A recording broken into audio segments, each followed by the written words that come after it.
የኔ ሀሳብ የሚነሳው ከታሪክ ከስነ ህዝብ ወይም ዲሞግራፊ መረጃዎች ዓለም አቀፍ የህግና የዲፕሎማሲ ሁኔታዎች አንጻር ነው። ኦህዴድ ብልጽግና በዚህ ደረጃ አዲስ አበባን የመሰለቀጥ የመዋጥ ስግብግብ የፖለቲካ አጀንዳ ይዞ ለምን ብቅ አለ? አዲስ አበባ የኢትዮጵያ የፖለቲካ የስበት ማዕከል ነች። ተቆጣጥሯል፣ ስልጣኑ ይዟል። በጣም የሚገርመው አብይ ወደ ስልጣን ከወጣ በኋላ ኦሮሚያ ክልል ውስጥ የነበሩ የኦሮሚያ ክልል የመንግስት መዋቅር መስሪያ ቤቶች በተጠና በተደራጀ መልኩ ወደ አዲስ አበባ እንዲመጡ ተደርጓል። የኦሮሚያ ፖሊስ ኮሚሽን፣ የኦሮሚያ ፍትህ ቢሮ፣ ሌሎች የኦሮሚያ ርዕሰ መስተዳደር መቀመጫውን ከአዳማ ተነስቶ አዲስ አበባ አድርገው ሽመልስ አብዲሳ ትልቅ ህንፃ እየገባ ነው፣ ቤተመንግስት። አብይ አህመድ የሀገሪቷ ጠቅላይ ሚኒስትር እሱም በኦህዴድ ጫማ ስለሚጫወት ወይም የኦህዴድን ካርድ ይዞ ነው ስልጣኑን የተቆጣጠረውና የጫካ ቤተመንግስት በሚል በቢሊዮን ዶላር አውጥቶ ከንጦጦ ጀምሮ ብዙ የአካባቢ ነዋሪዎች አፈናቅሎ ትልቅ ቤተመንግስት እየገነባ ነው። አዳነች አቤቤ ደግሞ በሶስተኛ ደረጃ የአዲስ አበባ ከንቲባ ሆና እሷም በራሷ የምትገነባው ከልት አለ። በአዲስ አበባ ዙሪያ የአዲስ አበባ የሰላም ዘብ የምን ተብሎ ራሱን የቻለ አደረጃጀት ፈጥረው እንግዲህ አንድ ከተማ ውስጥ 3 ግዙፍ የሆኑ ኃይሎች በጥምረት ይሰራሉ። አልፎ አልፎ ደግሞ የስራ ክፍል አድርገው ይውጣሉ። የኦሮሚያ ክልል መንግስትን የሚወክለው ሽመልስ አለ። የአዲስ አበባ ህዝብ ነዋሪ ወኪል ነኝ የምትለው አዳነች አቤቤ ያለች ተጠሪናት ለአዲስ አበባ ህዝብ ሳይሆን ለኦሮሚያ ብልጽግና ነው።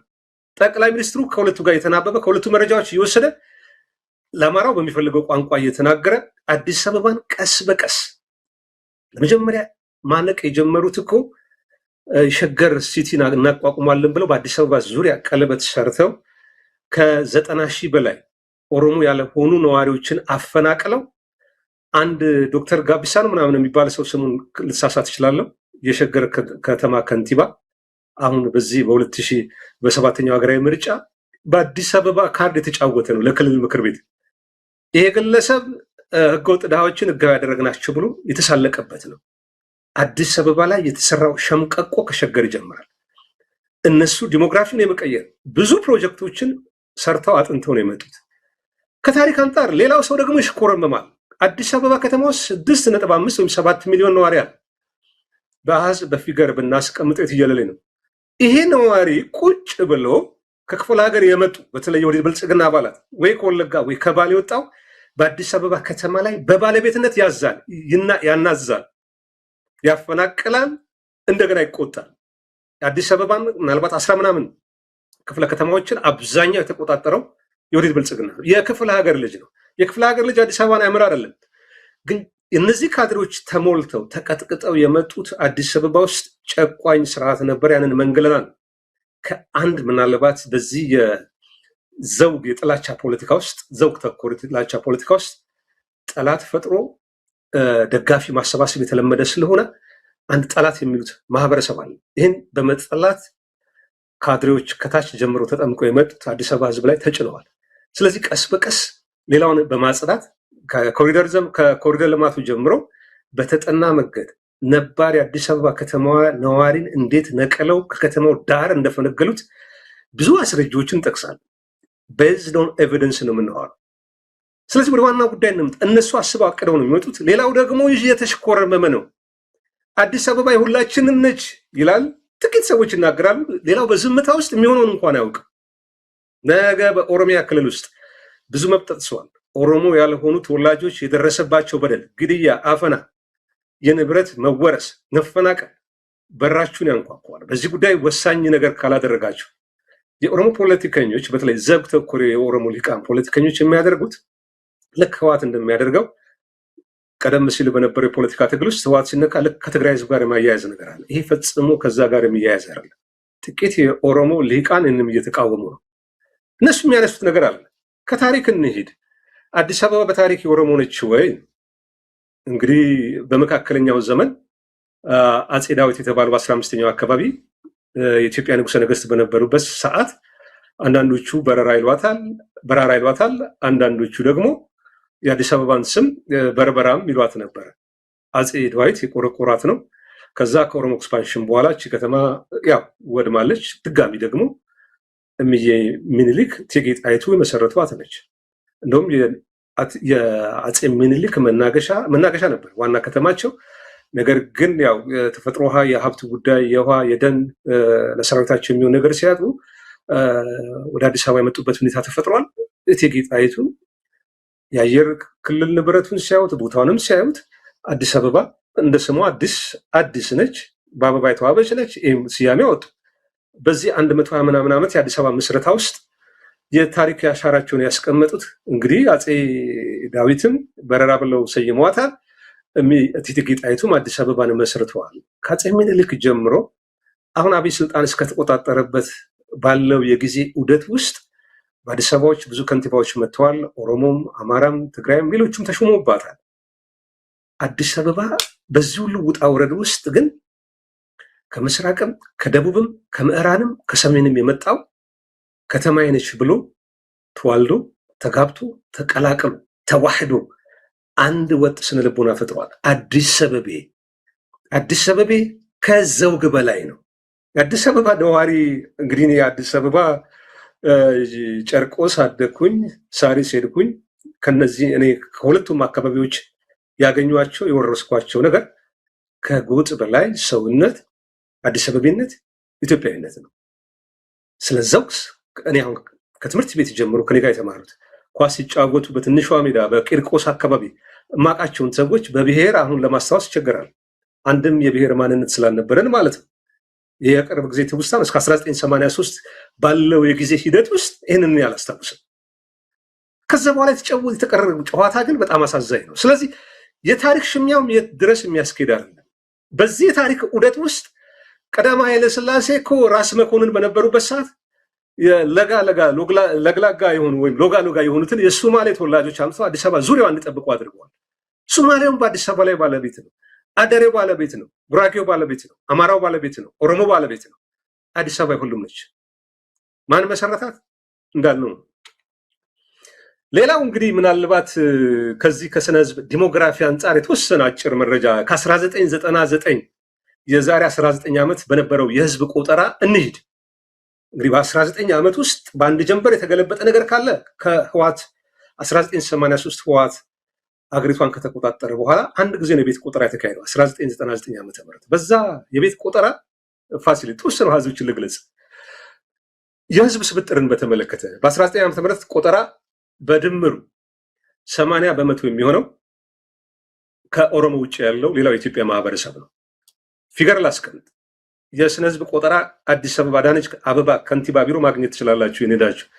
አማራ በ1999 የህዝብ ቆጠራ 47 በመቶ ነው። ኦሮሞ 19.5 በመቶ፣ ጉራጌ 16.3 በመቶ፣ ትግራይ 6.2 በመቶ፣ ስልጤ 2.9 በመቶ፣ ጋሞ 1.7 በመቶ። ሌሎች የተባሉት ከነዚህ ከጠሯቸው ብሔረሰቦች ውጭ ያሉ ናቸው። እነሱ 6.4 በመቶ ናቸው። 1999 ህወሓት በትረ ስልጣኑን ከተቆጣጠረ በኋላ አንድ ጊዜ ነው የህዝብ ቆጠራ የተካሄደው። በዚህ ህዝብ ቆጠራ ነው ያሁን የአማራን ህዝብ ቁጥር እንዲያሽቆለቁል ለማድረግ ህወሓት የሰራቸው ሴራዎች አሉ። በአጠቃላይ ቆጠራው ከአዲስ አበባው ውጭ እዚሁ የ1990 ላይ የሃይማኖት ስብጥርን በተመለከተ እናንሳ። የአዲስ አበባን ነው እያነሳው ያለሁት። የሃይማኖት ስብጥር የኢትዮጵያ ኦርቶዶክስ ቤተክርስቲያን ተከታዮች ብዛት 74.7 በመቶ፣ እስልምና 16 በመቶ፣ ፕሮቴስታንት 7.7 በመቶ፣ ካቶሊክ 0.8 በመቶ። የእናት ቋንቋ አጠቃቀም አማርኛ ተናጋሪ ወይም ኦሮምኛ፣ ትግርኛ የሚለውን እሱን ላንሳና ወደ አንተ ልምጣ። የእናት ቋንቋ ማለት በቋንቋ ደረጃ እንግለጸው ካለን አማርኛ በ1999 ህዝብ ቆጠራ 71 በመቶ በአዲስ አበባ፣ ኦሮምኛ 10.7 በመቶ፣ ጉራጌኛ 8.4 በመቶ፣ ትግርኛ 9.6 በመቶ፣ ሌሎች ቋንቋዎች ከነዚህ ከአራቱ ብሔሮች ያሉ ቋንቋዎች 6.3 በመቶ ናቸው። የ1999 ዓመተ ምህረት የህዝብ ቆጠራን በተመለከተ የስነ ህዝብ ወይም ዲሞግራፊው አዲስ አበባ በአብዛኛው የማን እንደሆነ ለማሳየት ይህንን ቁጥር ተጠቅሜያለሁ። ይሄ የአማራ ህዝብ በፖለቲካ በተገለለበት በ1990 ዓመተ ምህረት በነበረው ህወሓትና ኦነግ በጣምራ ስልጣን ተቆጣጥረው ህገ መንግስት ነድፈው የህዝብ ቆጠራ ከተካሄደ በኋላ ነው። ይሄ የአማራ ኤሊት ወይም ሌላው መጥቶ የቆጠረው አይደለም፣ በኦህዴድ ካድሮች የተቆጠረ ነው። ስለዚህ በስነ ህዝብም በዚህ በዲሞክራፊውም በታሪኩም ከሄድን አዲስ አበባ ማን ነች? ለተመልካች ለአድማጭ ነው የምትሆነው። ሌላው እንግዲህ ምናልባት ከህግና ከዲፕሎማሲ አንጻር ካየናት የአፍሪካ በዲፕሎማሲ የአፍሪካ ህብረት መቀመጫ ነች። የዓለም አቀፍ ማህበረሰብ ተቋማት መናኸሪያ ነች አዲስ አበባ። ኢትዮጵያ ካገኘቻቸው ከዓለም ላይ ካገኘቻቸው ታላላቅ ድሎች መካከል 1988ቱ የአድዋ ድል ይጠቀሳል። ያንታኮ ቅኝ ተገዢዎች አፍሪካኖችን ጭምር የነፃነትን የነጭ የበላይነትን ቀንበር የገፈፈች ብቸኛው አፍሪካ የጥቁር ሀገር ነች። እሷን ሞዴል እናደርጋለን። የአፍሪካ ህብረትን መቋቋም ያለበት እዝችው የአፍሪካ መናገሻ አዲስ አበባ ላይ ነች አሉ። ለዛ ነው አምስቱ ፋዘር ኦፍ አፍሪካ ነው የሚባሉት። ቀዳማዊ ኃይለ ሥላሴ፣ kwame nkrumah፣ ጆሞ ኬንያታ፣ ጁሊየስ ኘሬሬ። እዚህ አምስቱ የአፍሪካ መስራች አባቶች አዲስ አበባ ላይ የማዕዘን ድንጋይ አስቀመጡ። ታሪኳ ነው። ዲፕሎማሲ ታሪኳ ነው። ስለዚህ የሁሉም ህዝቦች ነች። የአፍሪካዊም ነች። የኢትዮጵያ ብሔር ብሔረሰቦች ነች። የዓለም ማህበረሰብ ዋና መናኸሪያ ከተማ ነች።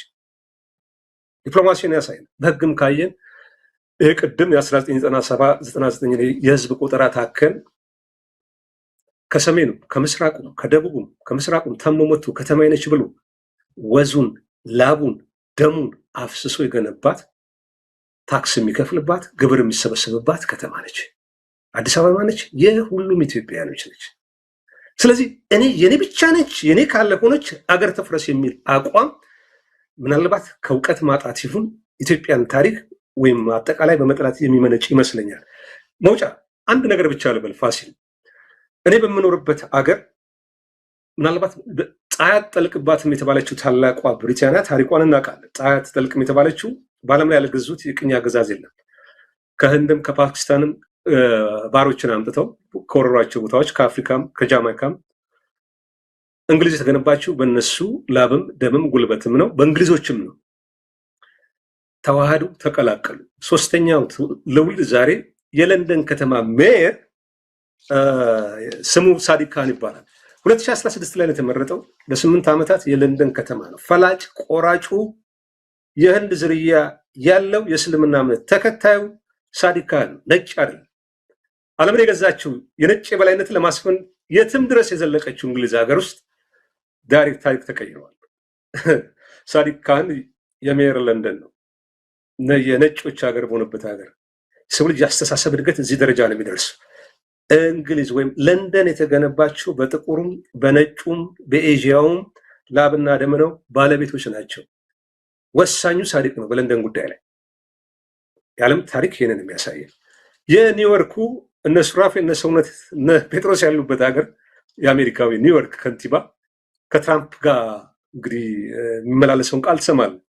ዞህራን ሳንድ የሚባለው የአረብ ዝርያ ያለው በዓለም ላይ ተወዳጇ ምናልባት በህንፃዎቿ ውበት በሌሎቹ መጥቀስ የሚቻለው የዓለም መናኸሪያ የሆነችው የኒውዮርክ ከተማ ከንቲባ ነው። በአሜሪካኖች በኒውዮርክ ላይ ወሳኝ ፈላጭ ቆራጭ ነው። ከትራምፕ የማይተናነስ የአረብ ዝርያ ያለው የግለሰብ ፋሲል እንግዲህ ሳጠቃልለው ብዙ ነገር ተናግሬያለሁ። አዲስ አበባ የአዲስ አበቤዎች ነች። አዲስ አበባ የኢትዮጵያኖች ነች። አዲስ አበባ ከአረብ ሀገር የመጡ የመኖችም አዲስ አበባ ላይ እነሱም ጉልበት አፍስሰዋል። የመን ብቻ አይደለም፣ ሌሎችም ምናልባት ስማቸውን ያልጠራቸው አረቦችም ጭምር የነሱ ነች። ህጉን አክብረው እስከሄዱ ድረስ በእውቀታቸው በገንዘባቸው በጉልበታቸው የመጣ ሰው ሁሉ ከከተማው ጋር ተቀላቅሎ ተዋህዶባት አዲስ አበባ የሚሆንባት ነች። የአንድ በፖለቲካ በጥቂት የፖለቲካ ሊቃን ምክንያት አዲስ አበባን ውጪ በፖለቲካ ስበት ውስጥ ማዕከላዊ መንግስቱን ተቆጣጥሬ አማራ የተባለውን ብሔረሰብ ለቀጣይ 1000 ዓመት ወደ ስልጣን ዝር እንዳይል አደርገዋለሁ ያለው አብይ አህመድ ለአበበ ገላው የነገረው አበበ ገላው የነገረንን ነው። አሁን ዋቢ ማድረግ ነው ሪፈረንስ ማለት የሚሆንበት ታሪክ ሊኖር አይችልም። የአዲስ አበባ ነዋሪ ምናልባት በዝምታ የሚመለከተው የጊዜ ጉዳይ ስለሆነ ይመስለኛል። ይሄ ግን የሚታሰብ አይሆንም። የበለጠ ኢትዮጵያን ችግር ያባብሰዋል። ወደ በለጠ ቀውስ እንገባለን። አዲስ አበባ የአማራም የኦሮሞም የጉራጌም የወላይታም የዶርዜም የሶማሌም የሁሉም ብሔር ብሔረሰቦች ነች። ይህንን ምናልባት የመሰልቀጡ የመዋጡ ነገር ከህግም ከሞራልም ከዲፕሎማሲም ከዲሞግራፊም ከስነ ህዝብም አዋጭ አይደለም የሚል መከራከሪያ ያላለኝ ኢትዮጵያን ሂስቶሪካን የፖለቲካ ሊቃንም በዚህ ጉዳይ ብዙ የተጻፈ መጽሐፍ አለ። በተለይ የፕሮፌሰር ሀብታሙ መጽሐፍ ታሪካዊ ዳራውን ለመፈተሽ ጠቃሚ ነው። አንብቡት። በረራ አዲስ አበባ የማነች የሚለውን አዲስ አበባ ሁላችን ነች።